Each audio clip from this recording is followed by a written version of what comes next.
जय हिंद दोस्तों। सिंधु घाटी की सभ्यता से संबंधित हम लोग टोटल 100 अति महत्वपूर्ण प्रश्नों को कवर करने वाले हैं, जिसमें साथियों कल हम लोगों ने ऑलरेडी 50 प्रश्नों को कवर कर लिया है।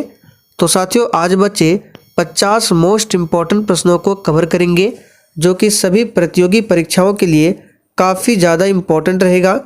तो साथियों आप सभी सेशन को बिना स्किप किए लास्ट तक पूरा ध्यानपूर्वक देखिए।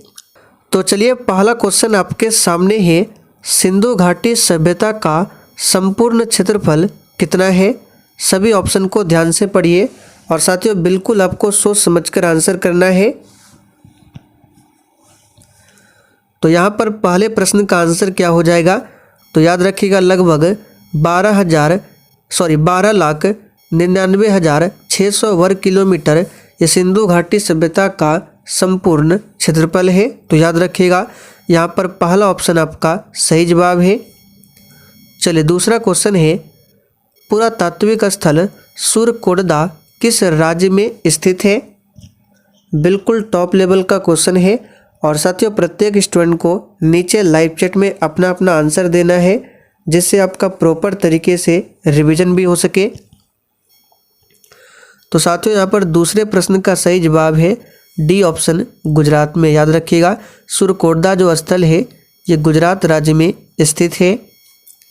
चलिए तीसरा क्वेश्चन है, सिंधु घाटी सभ्यता का प्रसिद्ध स्थल आलमगीरपुर किस नदी के तट पर स्थित था। तो साथियों यहाँ पर तीसरे प्रश्न का सही जवाब है हिंडन नदी के तट पर स्थित था आलमगीरपुर। तो याद रखिएगा यहाँ पर बी ऑप्शन आपका सही जवाब है, हिंडन नदी के तट पर। वृत्ताकार अग्निकुंड एवं तांबे की 2 छेनियों की प्राप्ति किस स्थल से हुई है। चलिए चौथे प्रश्न के लिए आप सभी आंसर बताएंगे। तो साथियों यहाँ पर इस प्रश्न का सही जवाब है संघोल, पंजाब से प्राप्त हुआ है। क्या, तो वृत्ताकार अग्निकुंड एवं तांबे की 2 छेनियाँ। चलिए आगे देखिए, सिंधु घाटी सभ्यता का वह छोटा स्थल कौन सा है जो चारों ओर से एक पाषाण निर्मित दीवार से घिरा है। तो साथियों यहाँ पर पांचवें प्रश्न का सही जवाब है बी ऑप्शन, अली मुराद। चलिए आगे देखिए, हड़प्पा कालीन स्थल राखीगढ़ी किस नदी के तट पर बसा हुआ था। तो साथियों यहाँ पर 6 का सही जवाब क्या हो जाएगा, तो घग्गर नदी के तट पर। याद रखिएगा राखीगढ़ी जो है हड़प्पा कालीन स्थल है और साथियों ये घग्गर नदी के तट पर बसा हुआ था। आगे देखिए, कौन सा हड़प्पा स्थल सीप की वस्तुओं के निर्माण का विशिष्ट केंद्र था। चलिए काफ़ी बार ये क्वेश्चन पूछा गया है, स्टार मार्क कर लीजिए। तो यहाँ पर 7वें प्रश्न का सही जवाब होगा डी ऑप्शन, बालाकोट। याद रखिएगा साथियों बालाकोट से ही सीप की वस्तुओं के निर्माण का विशिष्ट केंद्र था। चलिए आगे देखिए, सिंधु घाटी सभ्यता का कौन सा स्थल ईरान की सीमा के निकट बसा हुआ था। और साथियों सेशन के लास्ट में आपको कमेंट करके अपना अपना स्कोर जरूर बताना है कि आपने 50 क्वेश्चन में से कितने प्रश्नों के सही सही आंसर किए हैं। तो साथियों यहाँ पर 8वें प्रश्न का सही जवाब है सुत कांगेडोर। साथियों सुत कांगेडोर जो है सिंधु घाटी सभ्यता का स्थल है जो ईरान की सीमा के निकट बसा हुआ था। चलिए आगे देखिए, सिंधु घाटी सभ्यता में सड़कों के दोनों ओर बनाई गई नालियों का निर्माण किससे किया गया था। चलिए बिल्कुल आपको सोच समझकर आंसर करना है। तो साथियों यहाँ पर इसका सही जवाब है ए ऑप्शन, पक्की ईंटों से। चलिए आगे देखिए, सिंधु घाटी सभ्यता के सबसे महत्वपूर्ण सार्वजनिक स्थल से एक विशाल स्नानागार की प्राप्ति कहाँ से हुई है। चलिए 10 के लिए आंसर कीजिए। तो साथियों यहाँ पर इसका सही जवाब है मोहनजोदड़ो से। याद रखिएगा। और साथियों मोहनजोदड़ो की बात करें ये वर्तमान में कहाँ पर है, तो पाकिस्तान के सिंध प्रांत में सिंधु नदी के किनारे बसा हुआ है। चलिए आगे बढ़ते हैं, किस पशु की आकृति जो मोहर पर मिली है और जिससे ज्ञात होता है कि सिंधु घाटी एवं मेसोपोटामिया की सभ्यताओं के मध्य व्यापारिक संबंध थे। तो किस पशु की आकृति मोहर पर मिली है? तो याद रखिएगा बैल की आकृति। यहाँ पर डी ऑप्शन आपका सही जवाब है। और देखिए साथियों, जितने भी नए अभ्यर्थी जो कि चैनल पर पहली बार आए हैं, आप लोग क्लास टाइमिंग को नोट कर लीजिए। डेली शाम 7:30 बजे लाइव चैट के साथ आपको यहाँ पर क्लास दिया जाता है। और साथियों, जो सिंधु घाटी सभ्यता का 100 क्वेश्चन है, इसका PDF चाहिए आंसर के साथ में, तो फटाफट से आप लोग प्ले स्टोर पर जाकर और सक्सेस वर्ल्ड MCQ एप्लीकेशन को डाउनलोड कर लीजिए। उसके बाद आपको इस वाले कोर्स को परचेज कर लेना है। इस कोर्स में सारा PDF आपको मिल जाएगा, आज से पहले जितने भी क्लास कराए गए हैं। मोहनजोदड़ो कहाँ पर स्थित है? तो अभी हमने आपको बताया था मोहनजोदड़ो जो है पाकिस्तान के सिंध प्रांत में सिंधु नदी के किनारे बसा हुआ है। तो देखिए यहाँ पे सिंध दिया हुआ है, यहाँ पर बी ऑप्शन आपका सही जवाब है। किस हड़प्पा कालीन युग से सावधान का साक्ष्य मिला है? तो यहाँ पर इसका सही जवाब है लोथल से। चलिए आगे देखिए, सिंधु घाटी की सभ्यता गैर आर्य थी क्योंकि वह थी। सही जवाब है बी ऑप्शन नगरीय सभ्यता। चलिए आगे देखिए, कौन सा हड़प्पीय नगर 3 भागों में विभक्त था? तो यहाँ पर इसका सही जवाब है धौलावीरा। याद रखिएगा। हाथी दांत का पैमाना किस हड़प्पीय संदर्भ से मिला है? तो साथियों, यहाँ पर इस प्रश्न का सही जवाब होगा बी ऑप्शन लोथल से। और साथियों, इसका जो पार्ट 1 वाला वीडियो है उसका लिंक आपको डिस्क्रिप्शन बॉक्स में मिल जाएगा। हड़प्पा एवं मोहनजोदड़ो को एक विस्तृत साम्राज्य की जुड़वा राजधानी किसने कहा था? तो साथियों, ये कहा था किसने? तो पिग्गट ने। यहाँ पर सी ऑप्शन सही है। वैदिक सभ्यता से भिन्न वह कौन सी संस्कृति थी जिसके पास शहरी जीवन की सुविधा थी? तो साथियों, इसका सही जवाब है सिंधु घाटी की सभ्यता। याद रखिएगा। एक उन्नत जल प्रबंधन व्यवस्था का साक्ष्य कहाँ से प्राप्त हुआ है? तो साथियों, एक उन्नत जल प्रबंधन व्यवस्था का जो साक्ष्य मिला है ये धौलावीरा से मिला है। आगे देखिए, सिंधु घाटी सभ्यता की किस फसल को यूनानी साहित्य में सिंडन कहा गया है? तो स्टार मार्क कर लीजिए, वेरी इंपॉर्टेंट क्वेश्चन है। सिंधु घाटी सभ्यता की किस फसल को? तो याद रखिएगा कपास को। शंख का कार्य करने वाले दस्तकारों के कारखाने की प्राप्ति किस स्थान पर हुई है? तो यहाँ पर इसका सही जवाब है लोथल से। आगे देखिए, हड़प्पा सभ्यता स्थल में मनका निर्माण उद्योग का केंद्र कहाँ पर था? चलिए स्टार मार्क कीजिए, ये क्वेश्चन भी बार बार पूछा जाता है। तो यहाँ पर इसका सही जवाब है चनहुदड़ो। साथियों, हड़प्पा सभ्यता स्थल चनहुदड़ो में मनका निर्माण उद्योग का केंद्र था। इस सिद्धांत का प्रतिपादन किसने किया था कि हड़प्पा सभ्यता के लोग शिव की पूजा करते थे? तो साथियों, इस सिद्धांत का प्रतिपादन किया था किसने? तो जॉन मार्शल ने।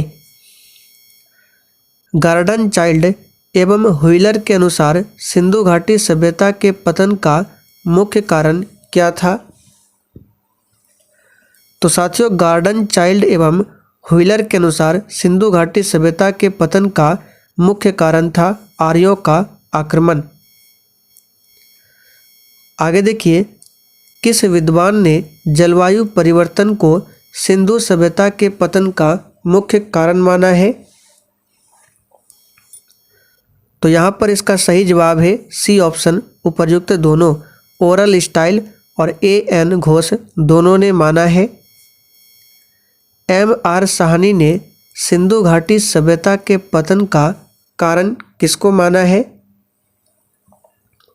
तो साथियों, M.R. साहनी ने सिंधु घाटी सभ्यता के पतन का कारण माना है भूगर्भिक परिवर्तन को। हड़प्पा सभ्यता स्थल जो कि लोथल है कहाँ पर स्थित है? तो यहाँ पर इसका सही जवाब है गुजरात में स्थित है। नखलिस्तान सिंधु सभ्यता के किस स्थान को कहा गया है? तो साथियों नखलिस्तान सिंधु सभ्यता के मोहनजोदड़ो स्थल को कहा गया है। यहाँ पर डी ऑप्शन आपका सही जवाब है। हड़प्पा सभ्यता की पहली खगोलीय वेधशाला कहाँ पर खोली गई है? तो यहाँ पर इसका सही जवाब है धौलावीरा में। सिंधु सभ्यता का स्थल हड़प्पा किस नदी के किनारे स्थित है? चलिए इस पर डबल स्टार मार्क कर लीजिए, यह क्वेश्चन बार बार एग्जाम में पूछा जाता है। तो साथियों यहाँ पर इसका सही जवाब है रावी नदी के किनारे। अमरी जो हड़प्पा सभ्यता का एक स्थल था वह किस प्रांत में स्थित है? तो यहाँ पर इसका सही जवाब है सिंध प्रांत में। वस्त्रों के लिए कपास की खेती का आरंभ सबसे पहले किस देश में किया गया था? तो याद कर लीजिए, वस्त्रों के लिए कपास की खेती का आरंभ सबसे पहले भारत में किया गया था। पुरालेख शास्त्र किसका अध्ययन है? तो साथियों पुरालेख शास्त्र जो है शिलालेखों का अध्ययन है। लोथल नगर किस नदी की उपनदी के किनारे बसा हुआ है? तो लोथल जो है ये भोगवा नदी के किनारे बसा हुआ है, लेकिन यहाँ पर पूछा गया है लोथल नगर किस नदी की उपनदी के किनारे बसा हुआ है? तो याद रखिएगा साबरमती, साबरमती की उपनदी है भोगवा नदी। तो यहाँ पर बी ऑप्शन सही है। सिंधु घाटी सभ्यता को हड़प्पा का नाम किसने दिया था? तो साथियों सिंधु घाटी सभ्यता को हड़प्पा का नाम दिया था जॉन मार्शल ने। सिंधु घाटी सभ्यता से कितने प्रकार की समाधान पद्धति का प्रमाण मिला है? तो साथियों यहाँ पर इसका सही जवाब है सी ऑप्शन 3 प्रकार। हड़प्पा सभ्यता के किस स्थान से कलश समाधान का साक्ष्य मिलता है? तो साथियों इसका सही जवाब है सुरकोटदा से। सिंधु घाटी सभ्यता के किस स्थल से हाथ से बने हुए सूती कपड़े की प्राप्ति हुई है? तो यहाँ पर इसका सही जवाब है मोहनजोदड़ो से। सिंधु लिपि का सबसे प्राचीन नमूना कब प्राप्त हुआ था? तो साथियों सिंधु लिपि का सबसे प्राचीन नमूना जो है 1853 में प्राप्त हुआ था।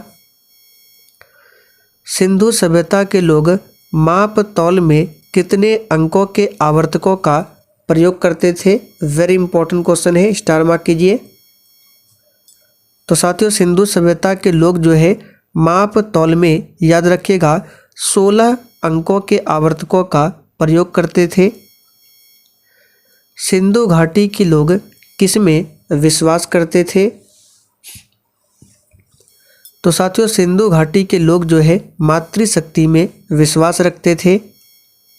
सिंधु घाटी सभ्यता की लिपि कौन सी थी? तो साथियों सिंधु घाटी सभ्यता की लिपि भाव चित्रात्मक थी। यहाँ पर चित्रात्मक दिया गया है। सिंधु घाटी सभ्यता का उत्तर से दक्षिण तक कहाँ विस्तार है? तो साथियों सिंधु घाटी सभ्यता उत्तर में कहाँ? तो मांडा, और दक्षिण में आलमगीरपुर तक विस्तार है। याद रखिएगा यहाँ पर बी ऑप्शन आपका सही जवाब है। उत्तर में जो मांडा है ये चिनाब नदी के किनारे बसा हुआ है, और आलमगीरपुर जो दक्षिण में है गोदावरी नदी के किनारे बसा हुआ है। सिंधु घाटी सभ्यता के शहरों की गलियां किस प्रकार की थी? तो साथियों सिंधु घाटी सभ्यता के शहरों की जो गलियां थी चौड़ी एवं सीधी थी। हड़प्पा सभ्यता का पहला स्थल जिसे हाल ही में यूनेस्को की विश्व धरोहर सूची में शामिल किया गया है कौन है? तो याद कर लीजिए ये है धौलावीरा जो कि गुजरात में है। सिंधु घाटी की सभ्यता निम्नलिखित में से किस सभ्यता के समकालीन नहीं थी? तो यहाँ पर इसका सही जवाब है ग्रीक की सभ्यता के समकालीन नहीं थी। मूर्ति पूजा का आरंभ कब से माना जाता है?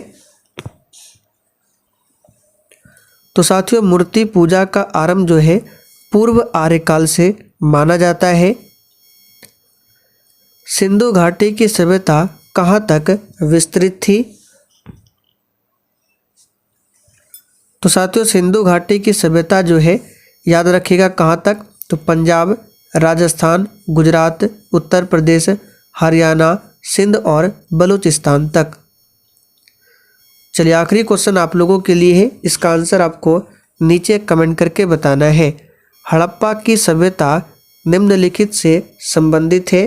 प्रत्येक स्टूडेंट को इसका आंसर नीचे कमेंट करके बताना है। तो साथियों, आज के लिए इतना ही। सेशन पसंद आया हो तो जाने से पहले आप सभी सेशन को लाइक करें